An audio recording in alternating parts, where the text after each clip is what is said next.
এবার প্রচারণায় তারেক রহমানের ছবি ব্যবহারে আপত্তি তুলেছে এনসিপি।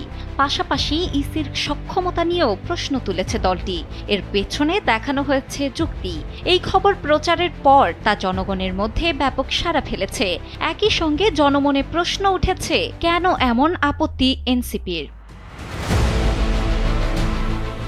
সম্প্রতি নির্বাচন ভবনে রাজনৈতিক দলগুলোর সঙ্গে সংলাপে এই প্রসঙ্গে কথা বলেছেন এনসিপির কেন্দ্রীয় যুগ্ম সদস্য সচিব ও পটুয়াখালী জেলা সমন্বয়ক কমিটির প্রধান সমন্বয়কারী অ্যাডভোকেট জহিরুল ইসলাম মুসা, যেখানে তিনি প্রচারণায় তারেক রহমানের ছবি ব্যবহারের আপত্তি জানিয়েছেন।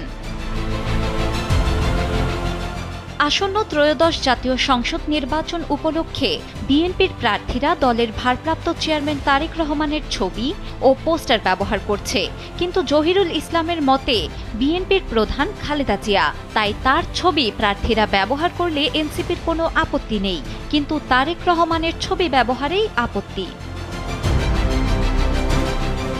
এছাড়াও ইসির সক্ষমতা নিয়ে প্রশ্ন তুলে তিনি বলেন, দল থেকে কোনো প্রার্থী মনোনীত হওয়ার পর তার নিজের ছবি, প্রতীকের ছবি ও দলীয় প্রধানের ছবি ছাড়া অন্য কারো ছবি ব্যবহার করতে পারবে না, কিন্তু বিএনপি প্রার্থীরা তারেক রহমানের ছবিসহ প্রচার করছে। তাই এটা থেকে বিএনপিকে কিভাবে বিরত রাখবে, এটা দিয়ে ইসির সক্ষমতা প্রমাণ হবে। এটা ইসি যদি করতে পারে তাহলে তাদের একটা সক্ষমতা তৈরি হবে। শিলা ইসলাম, সময়ের আলো।